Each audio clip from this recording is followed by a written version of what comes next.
Ibihe byiza ukurikira Ubukungu Talks magingo aya inkuru igezweho. Perezida Xi Jinping amajije kwemererwa kuyobora manda ya gatatu, ibintu bibayeho bwa mbere mu mateka y'Ubushinwa bwa gikomuniste. Ibi ngibi bibaye nyuma y'uko inteko nshingamategeko ibimwemereye. Ahangaha mu kamwenyu kenshi cyane aribwo arareba mu maso uricyanga ugiye kumubera Premier Ministre. Bamaze kubyemererwa mbere y'uko inteko ihagera, bari kuganira ubona banezerewe. Ibi ngibi nibyo bisakaye amakuru yose, isi yose iri kwibaza ni iki tugiye kwitega ku Bushinwa bwa Perezida Xi. Kaze neza ku Bukungu Talks, reka tubibagiremo aho biri bugorane kubyumva, ariko tugiye kureba se ni iki tugomba kumwitegaho.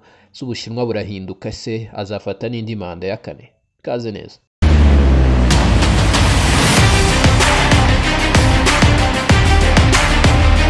Perezida Xi amaje gushyirwaho na National People Congress, twayegeranya nk'inteko nshinga amategeko yo mu Rwanda, bitewe n'ukuntu structure zabo zimeze. Bimwe mu bintu bikomeye cyane Xi yashyize imbere, biroroshye kubimenya, ni ukuba agize igihugu cyateye imbere, medium developed, cyangwa se cya gihugu kiba kigeze ku rwego nibura umusaruro mbumbe ugereranyije kuri buri muturage bari ibihumbi nibura 35, nk'uko Yapani cyangwa se Ubuyapani bumeze. Ibi ngibi nabyo byagarutsweho cyane na Global Times, iri kubyerekana neza intego z'uyu mugabo. Ahangaha ikintu twakubwira magingo aya ngaya, Ubushinwa iyo ugiye kureba umusaruro mbumbe wabo ntabwo ugeze muri 2022 ni ibihumbi 12,900.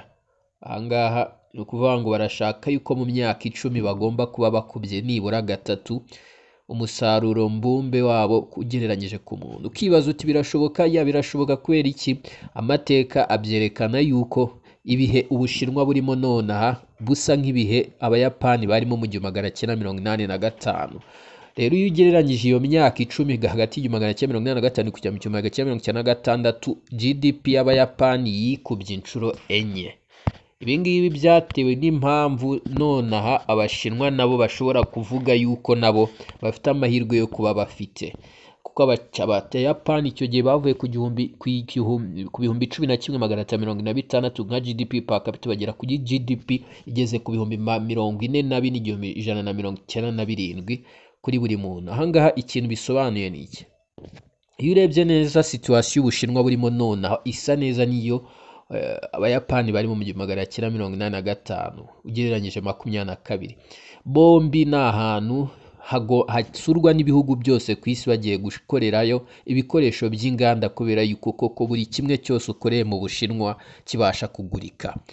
Hanyuma ikindi nanone, nonaha bafite amakampani agereranyije kuba akoresha tekinoloji cyangwa se ikoranabuhanga rigezweho mu nganda. Ikindi n'ibi bihugu byose bizwiho yuko bikora ngo bigurishe hanze, cyangwa se bya bita exports. Ikindi nanone bari mu ntambara na cya gihugu kimwe na Amerika, ibintu bisa neza n'iby'Ubuyapani bwahuye nabyo mu 1980, za Toshiba zimerewe nabi dore yuko zari zaraziye Abanyamerika. Hari n'ifoto izwi cyane barimo barazimena. Toshiba yari yabaye Toshiba.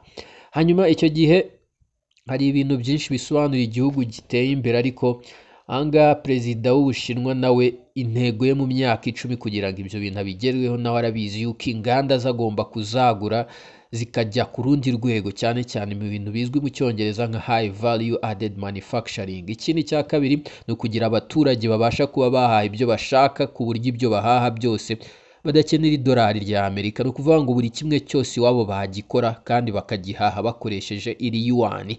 Ibi ngibi bihita bituma bijyana ku ntego ya gatatu cyangwa se amavugurura agomba gukora, ni ugutuma yuani ritagendera cyane ku myanzuro n'imikorere y'idolari. Ibi ngibi abenshi barabizi, Abanyamerika iyo baprintinze amafaranga ibihugu bindi bitari buyakira, ariko byo biba biri mu gahinda kubera icyo kibazo. Hanyuma iki ngiki nicyo kintu nanone tugomba kureba ahangaha.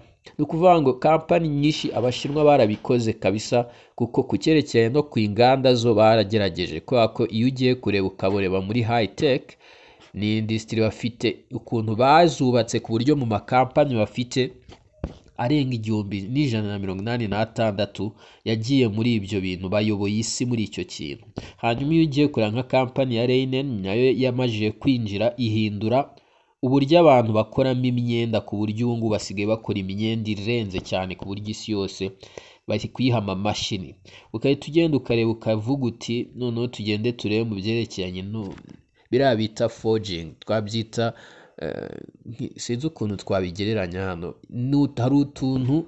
Hari utuntu tuno tw'amavisi aba bagabo bakora, nibo ba kabiri ku isi, nibo bantu bafite icyo bita precision engineering product. Ni ukuvuga ngo babasha kudukora tukaza turi kuri size zikenewe, amamodoka yose ntiyaba hatadukeneye. Ikindi kintu nanone twakubwira, iyo ugiye ukareba uburyo ari kubyubaka, arema amamashini akomeye cyane akenewe n'isi, ushobora kubonaho uyu mugabo arimo aratwara ibintu bye.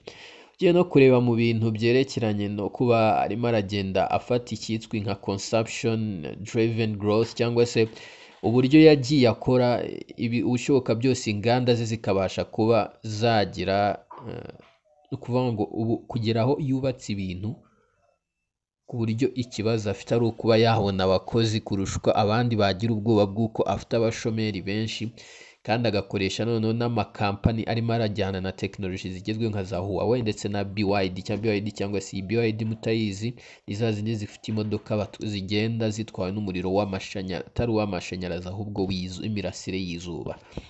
Ibi byose yagiye abikora, ariko ikintu twakubwira ntago byoroshye, ni intambara itoroshye, ntago azabigeraho bimworoheye.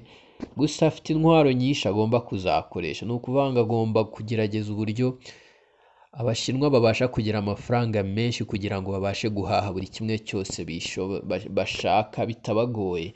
Ni nayo mpamvu no kuvuga ngo amateka yerekana yuko icyo gihe Abayapani babasha gukuba kane umusaruro mbumbe wabo, bagerageje kwikura ku idolari ku buryo ifaranga ryabo ryari rikomeye cyane ridakeneye idolari. Ibintu nanone Ubushinwa nabwo bugomba gukora ibishoboka bukajyana muri uwo murongo, kubera yuko hari byinshi bihuye n'icyo gihe. Ikindi nanone muri ibyo ngibyo hari no kwikura ku idolari, ni ukuvuga ngo kugira imbi babashe kuribona, ntago bazajya bagendera ku madolari bafite mu bigega byabo.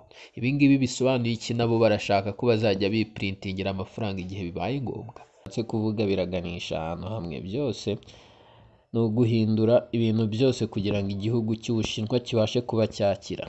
Ariko hari ikintu kimwe bisabwa, birasaba yuko hari ibintu bakopera Amerika, net importer nation. Ni ukuvuga ngo bagomba kuba ari bo ba mbere bahahira abandi, bakanaba ba mbere bagurisha abandi. Ikintu gikomeye cyane, nayo mpamvu Abashinwa bari kugenda biyegereza cyane South East Asia nation, bareba uburyo bazajya bayihahira kugira ngo babashe kuba bareba uburyo bafungurira isoko ry'Ubushinwa ibyo bihugu ko bituwe n'abarenga miliyoni 660.